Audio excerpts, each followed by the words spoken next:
پاکستان محمد علی جناح نے 17 ستمبر 1944 کو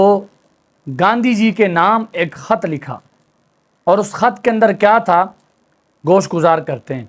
قرآن خط میں کیا تھا؟ قرآن مسلمانوں کا ضابطۂ حیات ہے، اس میں مذہبی، مجلسی، دیوانی اور فوجداری، عسکری، تعزیری، معاشی اور معاشرتی سب شعبوں کے احکام موجود ہیں۔ یہ مذہبی رسوم سے لے کر جسم کی صحت تک،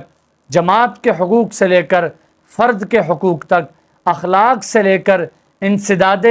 جرائم تک، زندگی میں سزا و جزا سے لے کر آخرت کی جزا و سزا تک، غرض ہر قول و فعل، ہر حکمت، ہر حرکت پر مکمل احکام کا مجموعہ ہے۔ لہٰذا جب میں کہتا ہوں کہ مسلمان ایک قوم ہے تو حیات اور مابعد حیات کے ہر معیار اور پیمانے کے مطابق